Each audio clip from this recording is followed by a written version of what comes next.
Magandang gabi, magandang umaga. Kung nasang panig po kayo ng mundo, ha? Pero sa Pilipinas po ay gabi na. Ayan po. Ayan. Kaninong reading ating makukuha ngayong gabi na to, ha? Pwedeng sa iyo, pwedeng sa kanya, no? Take only what resonates, sabi ko nga, ha? At kung hindi para sa inyo, di skip the video po. Okay, tignan natin. And salamat po pala sa lahat ng mga umu-order. Ayan. Bukas tayo magpapa-JNT, ha? Para minsanan na lang po. Haba ng tulog ko kanina. Ayan. At umulan pa. Mag-ingat po, ha. Umuulan-ulan na baka kayo magkasipon. Kompleto na ang ating first, puro ko lang, ha. Spread ng 4 card, ano. This is an Ace of Cups. 7 of Swords, 6 of Swords, and the World. Okay? Check pa po natin, ha? And meron tayo rito 6 of Cups. Okay? And meron tayo rito 10 of Swords. Meron din tayo rito 8 of Swords. Puro swords, ha? Matinding sakit nito, ha? And meron tayo rito 3 of Cups. Okay po. So, ito na nga. Nasabi kong matinding sakit. Kasi parang ang taong ito ay nakadulot sa'yo ng sobrang sama ng loob. Sakit sa pakiramdam. Ano? So, alam mo yun, kung nakikita mo pa or nakakabalita ka sa taong ito na naka-cause sa'yo ng matinding, ayan, no, sakit, ha. Nakikita mo sa maaring social media niya na medyo masaya siya or nakangiti, ganyan, ano, nakakatawa pa, or nakikita mong akala mo masaya na siya, no, or naka-move forward na, pero hindi, ha. Nakikita mo yan. Nasaktan din, ano, hanggang ngayon nasasaktan din siya. Yung sitwasyon nga na yun, ano, laging nandoon siya. Doon sa sitwasyon na nagkasakit, no, nagkaroon ng pakiramdam na guilt, diba? So, kung akala nyo, hindi siya nag-guilty, nag-guilt din po sila, ha? For ikaw naman, so meron tayong Ace of Cups. A new beginning, nag-start na sa'yo, no? Maring, alam mo yan, tatapusin mo na, tinapos mo na talaga, or ayaw mo na talaga ng anything about yung tungkol sa kanya. Kaya lang, syempre, minsan, kung meron kayong common friends, na may nababalitaan ka, no? Alam mo yun, pretentious kasi siya, no? Pinapakita niya maganda, masaya siya, ganyan, ano. Pero sa likod ng mga ngiti na yun, yung pain, ayan, no. Ayan, no. At nandun siya sa sitwasyon na yun, hindi siya makalis-alis, no. So, kung akala mo, okay na siya, kasi nakikita mo sa kanyang mga ngiti, nakikita mo na nakangiti siya, happy siya, no. Pero behind those smiles, ito pala yung mga nangyayari. Ikaw, okay ka naman na. Ayan, no, as I can see, nabuo mo na ulit ang sarili mo. See? Lumalaban, no, sa mga pangyayari, sa mga hamon. Dito lang tayo, nagkakaroon ako ng rito kasi both of this card gusto ng reunion or makabalik. Ayan, ha. So, gusto niya makabalik sa buhay mo. So, magtataka ka. Kasi, syempre, nakikita mo nga parang okay naman siya. O, bakit niya maiisip yung ganun? So, yun na pong ibig sabihin. Ibig sabihin nun, nagpe-pretend lang. Di ba po? Sa ego niya, no? Ayaw niyang matawag na siya, nagkamali. Ayaw niyang, alam mo yun, makita ng mga tao yung tunay niyang nararamdaman. Diba? So, kung kayo ang may person na ganito, at kasi malayo na yung mo agwat mo dun sa past. Kumbaga, ikaw talagang, siguro if ito, no, sabihin natin, 30 steps ka na, palayo doon sa sitwasyon ninyo. Siya kasi wala no? Naiipit siya, ngayon niya nararamdaman, mali. Ngayon niya nakikita na hindi tama yung nagawa niya. And ikaw, tingnan mo, pinatapang ka na, no, ng panahon. Ayan. So, mas malakas na talaga ngayon. Kumbaga nakikita niya din kasi siguro, no, kaya nagpapanggap siya. Kung ikaw, nakikita kanya na mas naging maayos ka nung wala siya. So, ngayon, yung pagpe-pretend niya, ayan. See? Kala mo talaga hindi nasaktan, ha? So, ito, sa gabi, naluluha din, ayan, sa pag-iisip sa'yo. Pero ikaw, you're doing great. Sabi ko nga, no? Nandoon ka na sa talagang palayo na dito sa mga ganitong sitwasyon. Just continue. Ito, napifeel mo na yung freedom mo, ramdam mo na. Nagiging mas comfortable ka na, no? Na free ka. At walang taong, tawag dito? Nagbabawal sa'yo or anything, no? So, ayun po, ha? Kaya naman pala. Kasi talagang pinagdesisyon naman na yun. And talagang sabi mo sa sarili mo, eto na, hanggang doon na lang yun, tapos na. Diba? You are now directing your own free will. Sarili mo na yan, no? Sarili mo ng pag-iisip, sarili mo ng naging decision. Diba? Tanda, ha? And may dalang number 1 ang ating The Magician. And then Ace of Wands. Ayan, ha? Ay talagang sabi rito, no? Physically starting something new. Ibig sabihin, bakit, alam mo yun, nag-change ka rin, ano? Kumbaga, nagkaroon ka ng changes sa sarili mo, physically. Nagpaganda, diba, no? Natuto, nag-ayos, lalo yun. Di lalo parang siyang naging, tawag dyan, naaligaga. Kasi hindi niya akalain, diba, na magiging ganun ka. And meron tayo ditong 2 of Pentacles. Ayan. Sabi naman dito na ups and downs. Adaptability. Diba? Kung noon, ikaw yung talagang may pakiramdam na lost, nawala, diba? Sobrang lungkot, anxiety, mga ganyan. So, ngayon, siya naman yung nakakaranas nun. Magaling lang nga mag-pretend, no? Kasi nakakangiti ko eh. Pero yung tunay na nararamdaman, diba? Andun sa loob.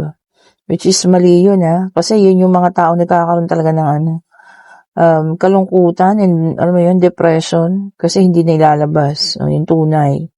And then, meron tayong Wheel of Fortune. Ayan. Sabi dito, karma. Hindi pa ba? Tama naman, diba? Yun na yung tawag dun. May dalang number 10 po, ha? Talagang kinarma naman. Di ba? Sabi naman sa inyo kahit hindi kayo gumalaw, di ba? The universe will do something for you, no? And dito may number 14 ang ating Temperance. Sabi niya rito, ha? You are going to have a harmonious relationship. Pwedeng sa iba na to, no? Hindi na sa kanya. So, you'll start something new. Bago naman. Which is, parang ko, mas okay yun, ha? Doon na tayo sa bago. Kaysa dito, no? Na taong nakasakit sa'yo. Pero, alam mo yun, kung magparamdam man siya, any decision naman na sasabihin mo or gagawin mo, ikaw po masusunod, ha? Okay, so sa pangatlong deck, tignan natin, ano? Tignan po natin. Ayun. Tumatalon pa. And meron tayo ditong earth sign, Taurus, Virgo, and Capricorn. This is the devil. Talagang sabi rito, no? Destructive behavior. Ayan. For some of you naman, no? Makakasira sa relasyon ninyo yung hindi magandang mga pag-uugali. Pwedeng sa'yo, pwedeng sa person mo, no? Yung hindi magandang pag-uugali na yan. Maaring possessive, ganyan, masyadong mahigpit sa'yo. So, dun, magkakaroon kayo ng clashing doon, And then, meron tayo ditong 7 of Pentacles, Earth sign ulit. Ayan. Naka-reverse ang ating 7 of Pentacles. Sabi niya rito,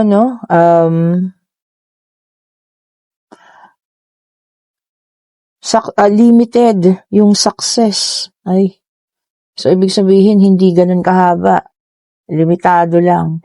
O, whatever it is, success pa rin yun. Kahit na malimitado siya, diba? So, syempre, magandang ikip pa rin, diba? O, dalawa sila. Kunin na natin yung isa. O, ayan po, ha? Ang isang card, meron tayo ditong 7 of Swords, Air sign, Gemini, Libra, and Aquarius. Ayan. Theft, baka manakawan kayo. Ingat po, ha. Isarado ang mga pintuan. Ayan. Maari, Kasi tapos na ang holiday season. Bumalik na naman yung mga halangang kaluluwa dyan. Diba, So, mag-ingat po, ha. Baka kayo manakawan. And then, meron tayong the Hangman, water sign ito. So, meron na tayong earth, air, and water. So, si fire na lang yung kulang. Naka-reverse din ang ating the Hangman. Ayan. Sabi niya dito, fear, takot. So, yung some of you, merong takot pa na nararamdaman. Para, maaaring siguro, takot na mag-isa, takot sa kung ano man, phobia, o mga ganyan, Kailangan, labanan natin yan. Labanan natin po, ha, yung mga fears, para makapagpatuloy tayo, diba? Sa ating buhay, sa hamon ng buhay po. And, meron tayo ditong Page of Swords, air sign ulit, ayan. And, sabi rito, meron ko contact sa'yo, ayan. Magme-message muna. Baka importante, wag mong baliwalain, ha. Baka importante ito. Ayan, mensahe po. Sabi niya kasi important message. And then meron tayong the Tower, fire sign. So lumabas na po lahat ng zodiac sign, ha. And naka-reverse naman ang ating the Tower. Okay. Sabi rito, suffering. Ayan. Pwedeng ang suffering paghihirap, Talagang yung nahihirapan na. Pwede rin sa emosyon mo. Ayan, ha. Kung merong emotional something dyan, na hanggang ngayon hindi pa ma-release, i-release na po yan, ha. And then, 4 of Cups, water sign ulit ito. And, hindi naman siya naka-reverse, 4 of Cups, ayan, water sign. Uy, revelation. Naku, may mga marireveal. Ano ba yan? So, there is something na malalaman mo. Revelation. Ano ba yan? Bagong taon. Meron kang malalaman. Or baka maaaring, diba? Ito naman, matagal mo nang nararamdaman. Confirmation lang. 8 of Cups, water sign ulit. Disappointment. May pangyayaring madidisappoint ka, ha? Pwedeng ito po ay tungkol sa buhay mo. Pwedeng ito ay sa financial mo. Pwedeng sa love life mo, O whether kung ano man yan na ikaka-disappoint mo. Hopefully, kaya mo pang dalhin, ha? Or dalhin mo talaga na maayos. Di ba po? Kasi yung disappointment naman, pwede pang itama yan, Pwede pang iayos pa yan. Di ba? Lawakan lang ang pag-iisip, gawa ng paraan. Di ba po? O ngayon, pwede na kayong magtanong, ha? Pag-ibig pangyayari, financial, ayan, kung ano man ang iyong katanungan. May nag-comment pala, Sabi niya, super, daw sa yes or no, lahat ng katanungan niya, tumutugma. Ayan, madam, salamat naman po at ini-enjoy ninyo, ha, ang ating yes or no. O kayo din, ha, magtanong na. Divine Universe, ibigay mo po ang kasagutan. Naku, dalawa agad. Pero positive naman. Ayan ang kasagutan po, kung ano man ang inyong tinanong. Yes po at maaari naman ang sagot. So, ayan, dalawa, ha. Dalawang positive. Dito sa ating kasi this is 2 of Cups. Ayan, ha. So, if it's love life, yes ang sagot po, And, kung dito naman sa finances yan or anything, ibig sabihin dito nakapili ka na. kung pa pwedeng ito ay pag-alis mo, pag-travel, or kung ano man. So, ibig sabihin, nakapili ka na po. And positive din naman, maaari. Ayan, kung nagugustuhan ang ating reading, pa-like, pa-share, pa-subscribe, and hit the notification bell para lagi kayong updated sa mga bagong videos na nire-release natin. Sa lahat ng gustong umorder ng ating mga bracelet, ayan po ha. Ayan. Ayan yung mga black rose tourmaline, yung isa merong evil eye. Siyempre, lapis lazuli, kulay blue. Ang ating citrine, ayan, yung napakakintab. And ang ating green aventurine. At siyempre, ang ating rose quartz. So, ayan po ha. Marami pang iba. Meron din tayong power combination bracelet. Ayan. May amethyst. No? Ayan ha. Yung may mga problema sa health, no? Kung gusto niyo mag-amethyst kayo, ayan. Or kung talagang gusto niyo lang mailayo kayo sa mga sakit-sakit ngayong 2026, suot kayo ng amethyst, ha? And salamat po sa lahat ng mga bagong subscribers, sa mga datihan niya, sa mga kauna-unahan, sa mga palagiang nag-chat. Ayan, thank you so much po. At ingat po kayo ha. At pa-like, pa-share, subscribe, and hit the notification bell para lagi kayong updated sa mga bagong videos natin. Sabi ko nga pala kanina, no, ingat sa mga papasok pa, sa mga pauwi. Yan, medyo muulan-ulan po ha. Have a nice evening po sa inyo, no? Or morning, or kung anumang oras sa inyo ngayon. Salamat po ulit. Bye-bye po sa inyo.